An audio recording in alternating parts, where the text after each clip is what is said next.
We're moving into our time of meditation. So you can begin by closing your eyes or find a focal point and allow your vision to go softly out of focus. Become aware of your breathing, the ebb and the flow. Feel it move in and out of your body.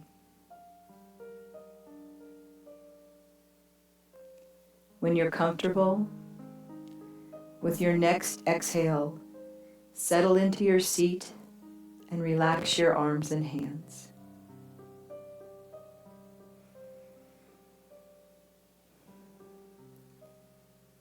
And on this next exhale, allow your lower body to be soft and at ease.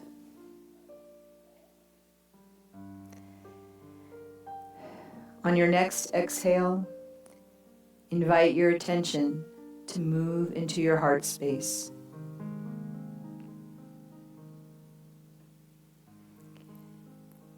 Now, as you breathe in and out, be aware of the divine spirit that is within you.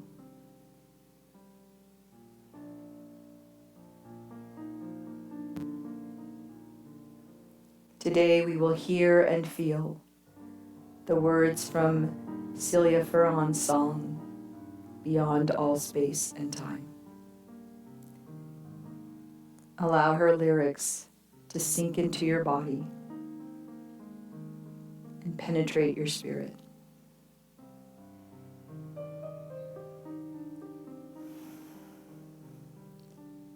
The breath falls into the body and the thoughts fall out of the mind.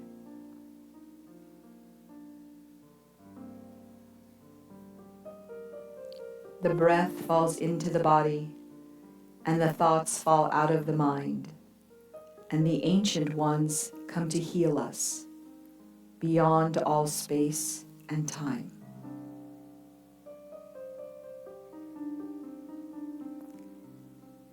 The breath falls out of the body.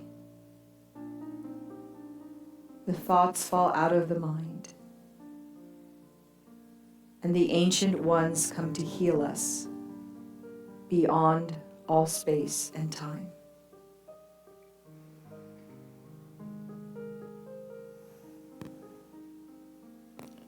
Beyond all space and time. Beyond all space and time. The ancient ones come to heal us beyond all space and time.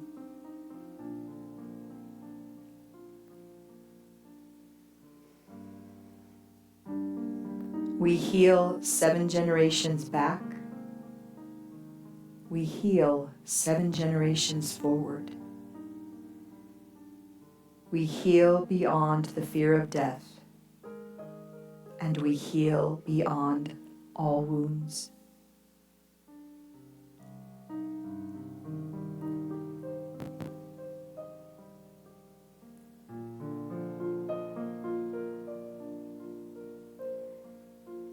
We heal 7 generations back. We heal 7 generations forward. We heal beyond the fear of death, and we heal beyond all wounds.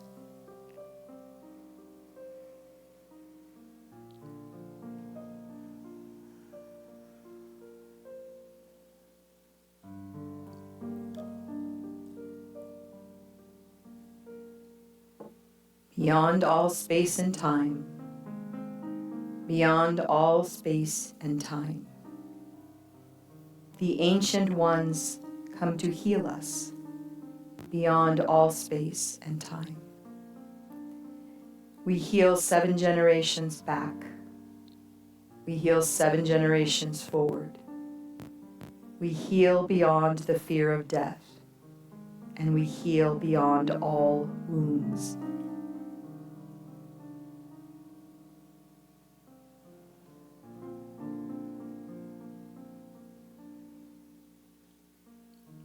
Ancient ones come to heal us beyond all space and time.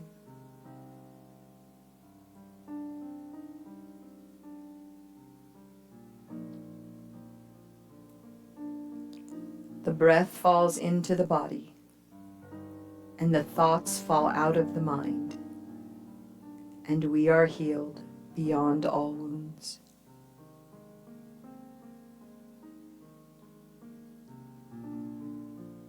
We are healed beyond all wounds, beyond all space and time.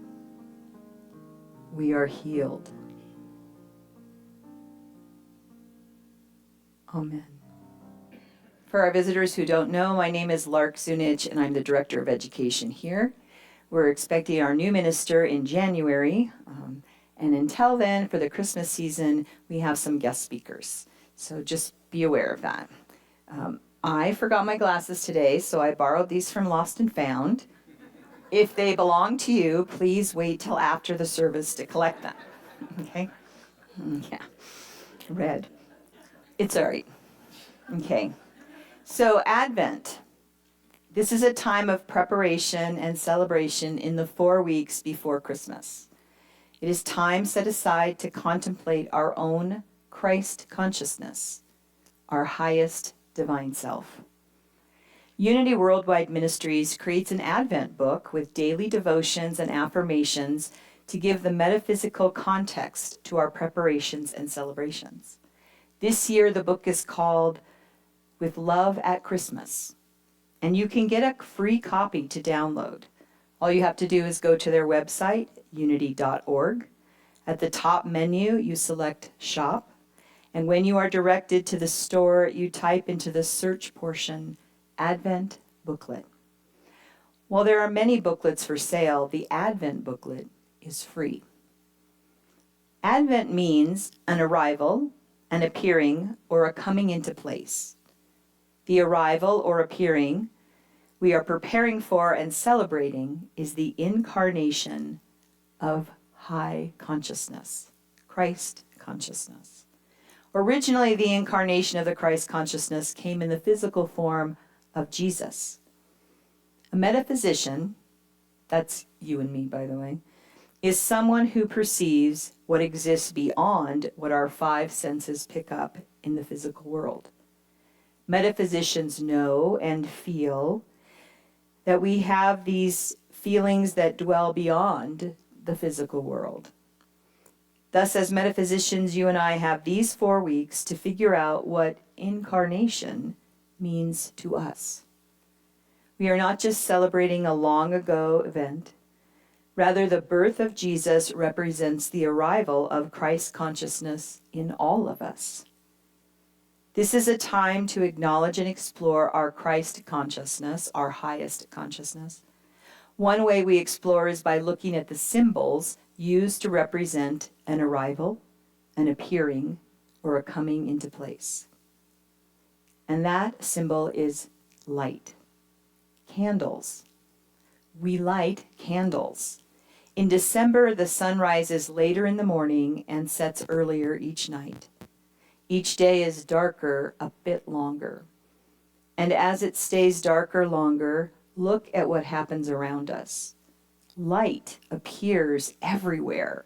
Lights are on homes, on giant trees in public spaces. These lights are more than just decorations. To a metaphysician, there is a great promise in light. The Gospel of John talks about the incarnation of Jesus and the Christ consciousness right from chapter 1, verses 4 and 5. In him was life, and that life was the light of all mankind. The light shines in the darkness, and the darkness has not overcome it.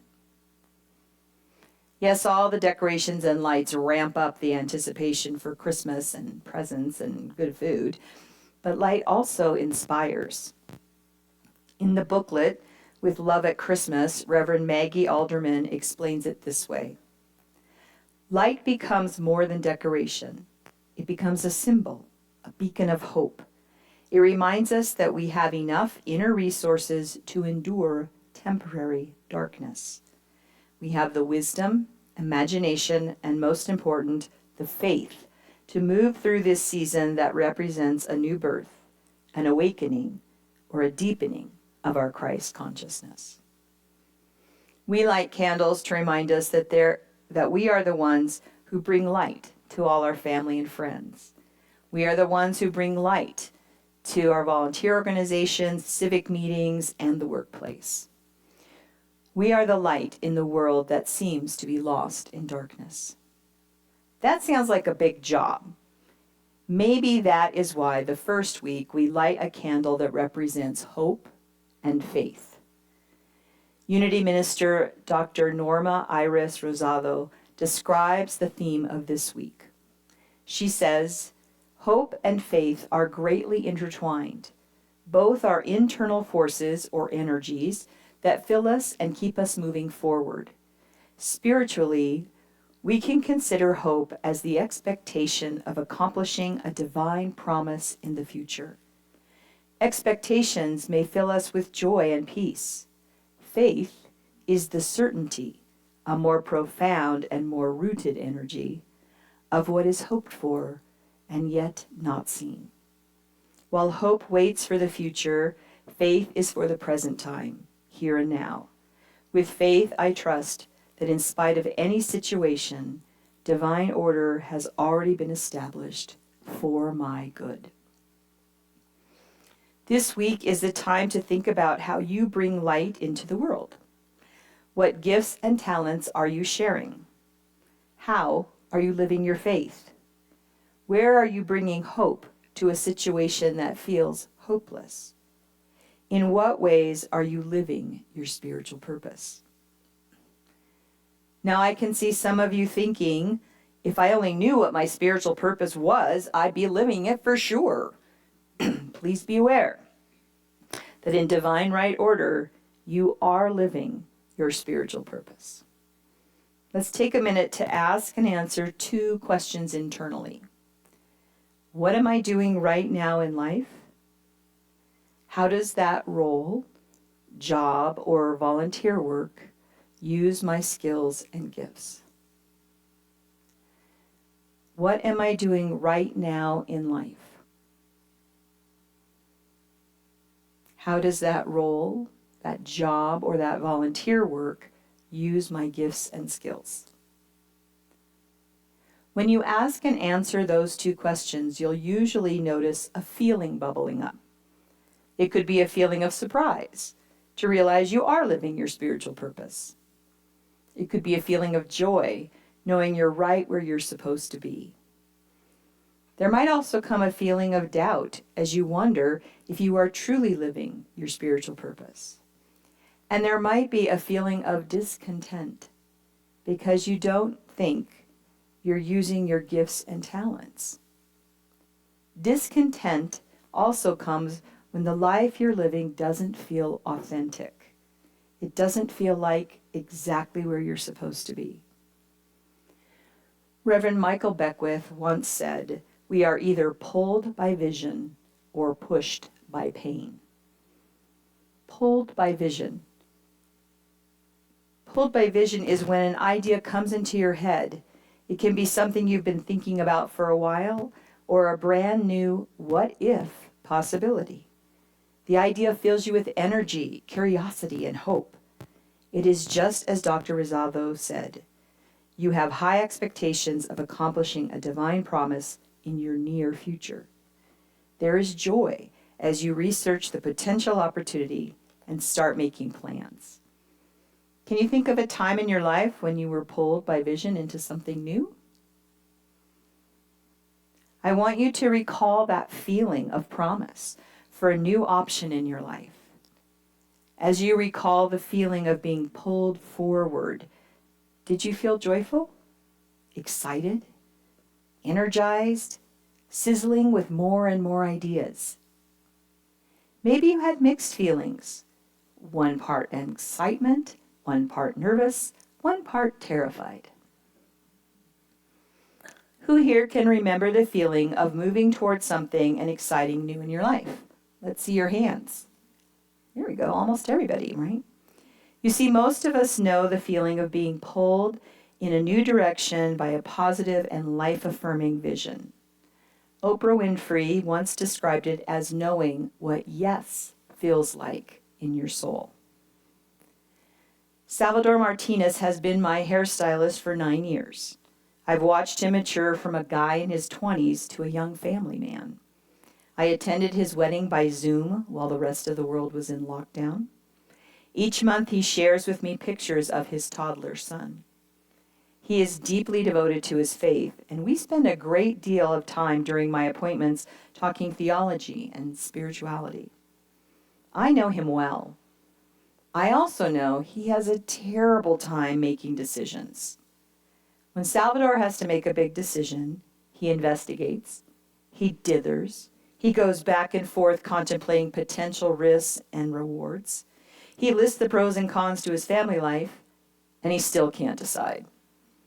What's interesting to me is that when something is right for him, I mean really in divine right order for him, he doesn't hesitate.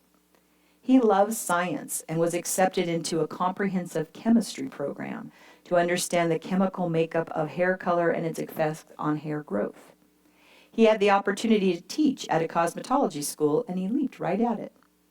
Salvador can't intellectually describe his decision-making process, but I can see it. When he gets pulled by vision, he doesn't even hesitate. The choice is easy and automatic.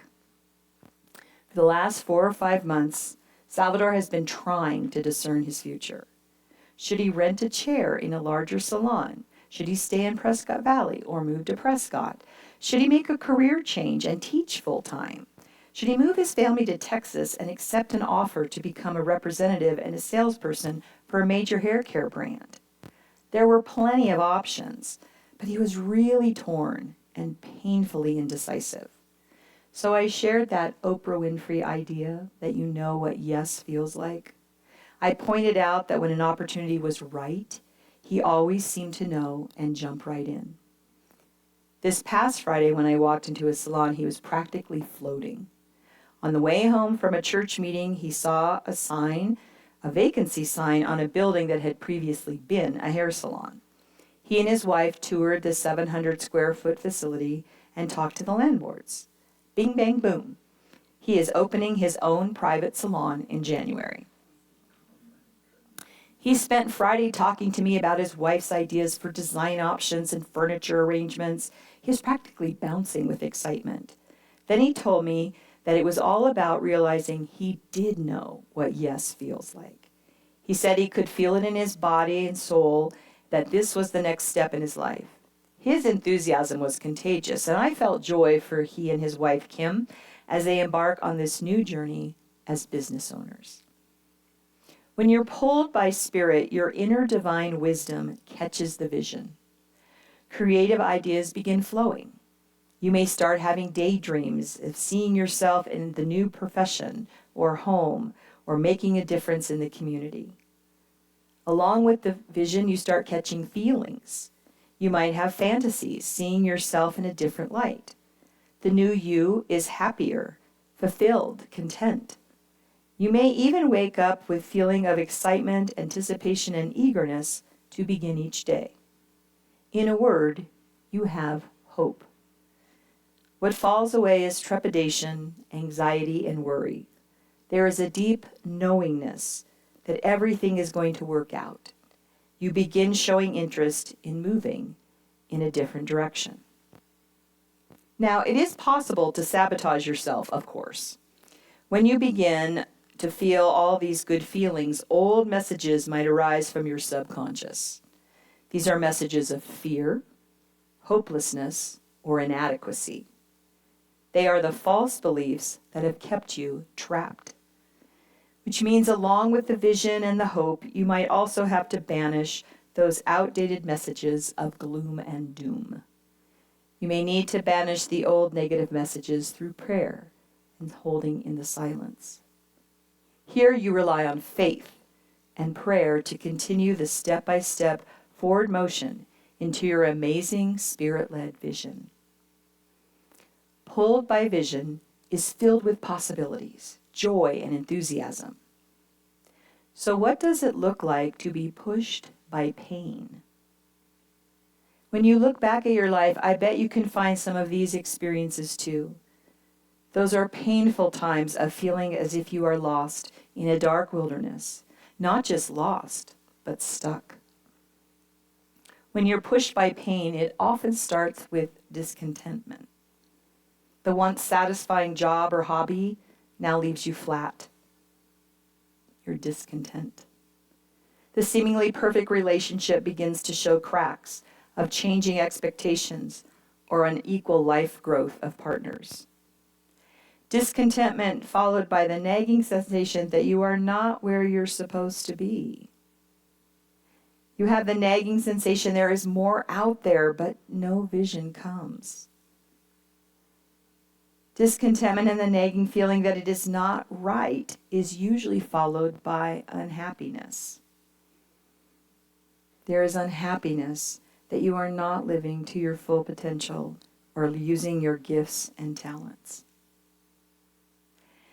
Discontentment, an uncomfortable nagging feeling, and or unhappiness are all indicators that you are looking for outside yourself for a sign. I call this the search out there. Whatever you are called to be is already within you. CSL minister David Alt wrote, "The most profound sign is not out there. It is the indwelling recognition of what we already are." Living your divine purpose is bringing forth all of who you are. Your being, what is needed to move into a spirit-led vision.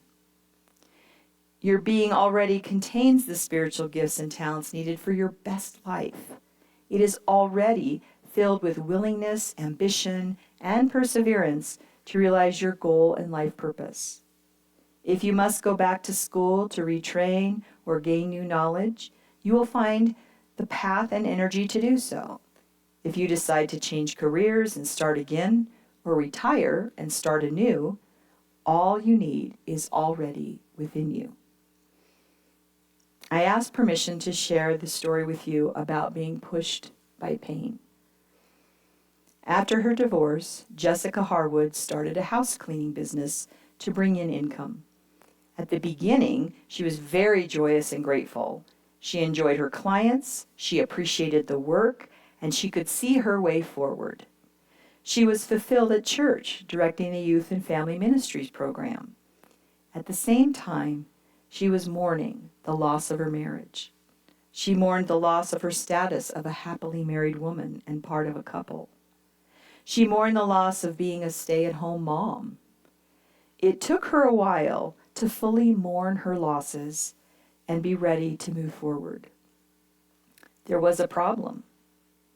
Discontentment began to grow inside of her. To make her house cleaning job more interesting, she started listening to podcasts. She found herself drawn to more and more podcasts in the wellness and mental health fields. She found herself thinking about moving into the wellness and mental health profession. She began picturing all the different professions and how she might be part of a career in helping people. The discontent grew, as did the feeling of being stuck, trapped by financial insecurity and indecision. Her job at Unity Church gave her positive feelings.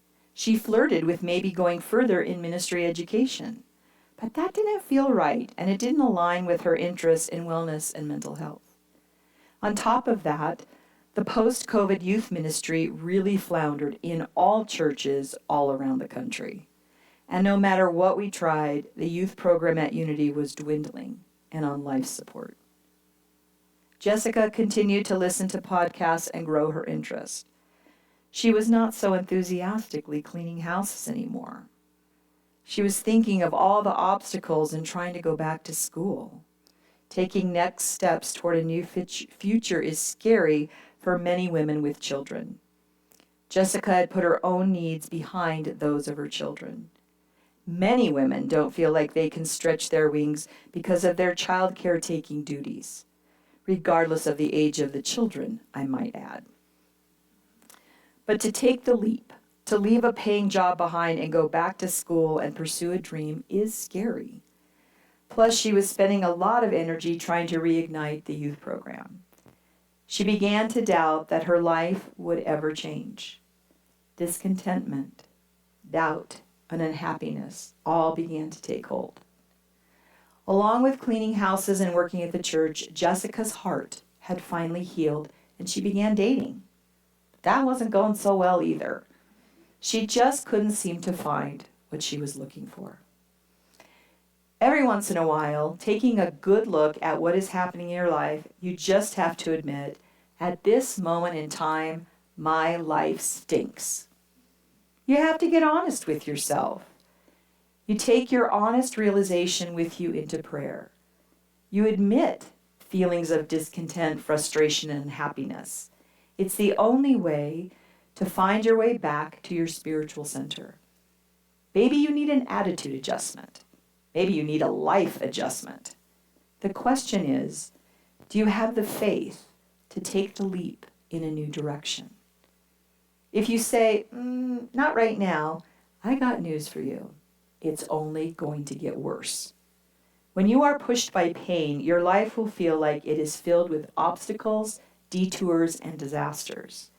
It's like when the mechanic tells you your car is really dead this time and he cannot resurrect it. You have unexpected expenses, like a child getting married, and there are wedding costs. And to top it all off, a beloved part-time job ended for Jessica.